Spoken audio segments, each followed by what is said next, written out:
maybe you're a church kid, regardless of how disciplined you are, when it comes to the Pharisees, you are a junior varsity third string water boy.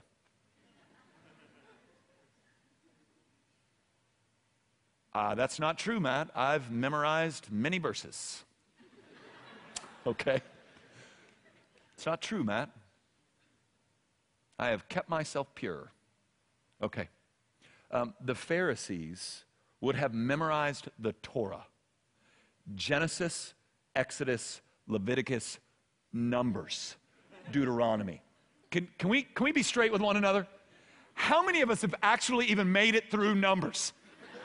Like, a lot of us have started well-intentioned. We know it's inerrant. We know it's the Word of God. So we start digging around in Numbers, and about chapter 16, we're like, forget it, 1 John.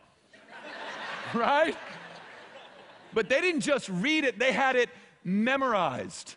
They had a level of cleanliness that makes any of our moral positioning look sad.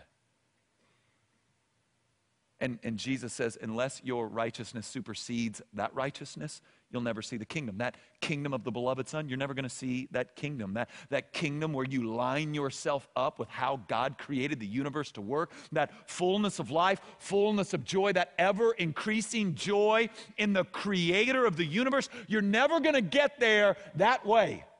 Now that's weighty because what he just said is for all your external actions, you're not going to get there regardless of what those external actions are. You're not going to be able to earn God's forgiveness and God's love by outward religious activity. It doesn't work that way. You want to know what God's like, look at Jesus. And then look where he goes next. He is the image of the invisible God, the firstborn of all creation. That doesn't mean Jesus was created by God. That's not what happened. This line of Jesus being the firstborn means that the authority and the reign was going to be Jesus's. And then watch where he goes next.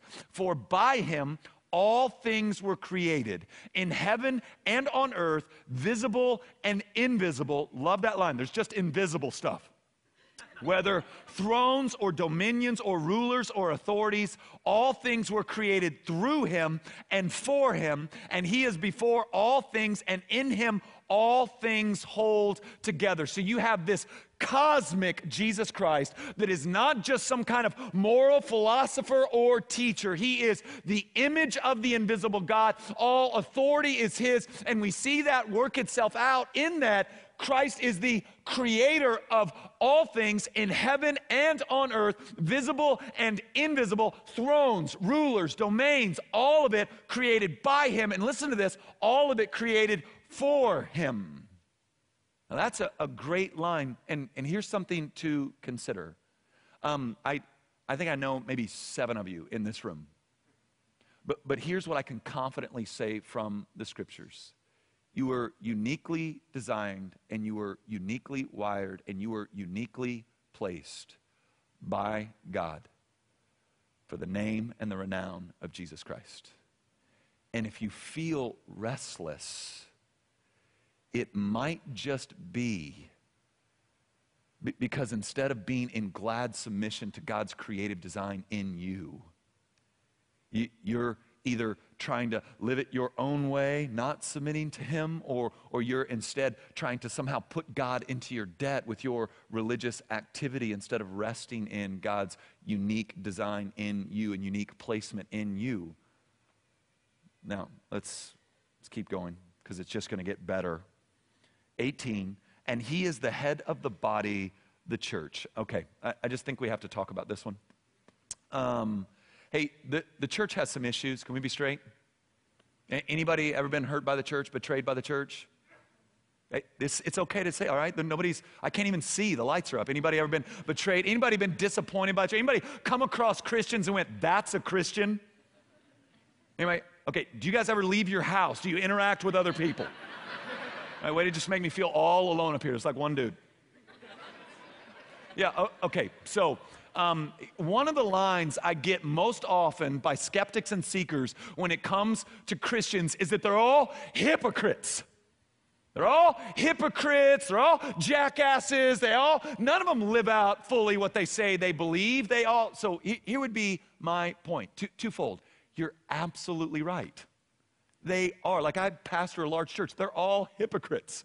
Look at me. It's why I feel so at home with them.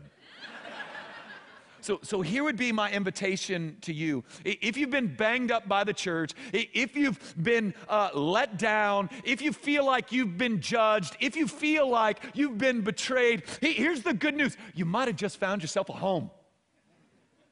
Because surely you're not saying you're not hypocritical. Surely you're not saying that. Surely you're not saying that you live full on in your belief system. Surely you're not saying that. See, here's what makes God so spectacular. That he actually puts up with this people. That he hadn't destroyed all of us. That he hadn't just lit the mug on fire. I mean, wouldn't that be easier? So what is God trying to communicate to you by so ferociously and securely loving this group of people that can't seem to get it right? That his grace is big enough for you. And then you might have finally found yourself a home.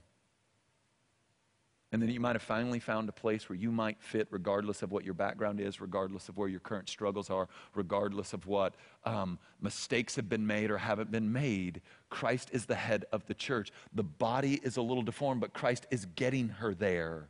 Now, let me tell you why church should always be messy if it's doing its job. I have 3 children, a 9-year-old, a 6-year-old, and a soon-to-be 3-year-old. That basically means for the last 9 years, my wife and I have been cleaning a lot of crap. Like, I don't mean crap, I mean like literal poop.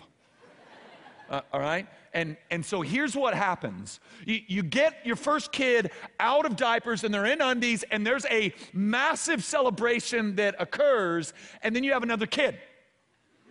And then it starts all over, and you have the same stories with each of them. For whatever reason, and maybe your kids are different, all 3 of mine have during nap time said, I should take this diaper off and decorate. And so maybe that hadn't happened to you who are parents, but all 3 of my children have decided, I should do this. All right, now, what ends up happening is they move on from that, but the only way to make that stop in your house is to stop having babies. If you keep having babies, you're going to keep having kids that are immature and don't operate in maturity. If the church is doing her job and engaging people who don't know Jesus Christ and inviting into the community of faith those who are new to the gospel, then it should not surprise you that those in that community might be immature and might get crap on stuff. It shouldn't surprise you. What I'm trying to tell you is, since Christ is the head, we can be assured that he who began this good work will be faithful to complete it. I'm trying to tell you, you've got a home in the church. So for those of you who'd be like, oh, my life's such a train wreck. There's just no way, man. I mean, you don't even know who I am. You don't even know. I'm not even sober right now. Me either. I'm kidding. I'm totally sober. I'm totally sober. Totally sober. I have to cut that from the video. All right, let's keep reading. And he is the head of the body, the church. He is the beginning and the firstborn from the dead, that in everything he might be preeminent. Now, this claim of resurrection causes a lot of problems for people. Like, people have a hard time, specifically if they're not believers, people have a hard time really getting their mind around the fact that Jesus Christ died and then came back to life. Well, I'll push not just from a biblical perspective, but if we can just talk historical, hey, something happened. Something happened to the point that every year around Easter, every secular outlet will try to explain what could have happened in that time period to justify the explosion of the Christian faith in that period of time. And usually their positions are almost as ridiculous as a resurrection. My favorite being the swoon theory. So maybe you don't watch the Discovery Channel, so I'll unpack the swoon theory for you. Basically, that after Jesus had the skin ripped off of his back, after Jesus is beaten so brutally that he almost dies and can't walk to where he's going to be executed, despite the fact that he has nails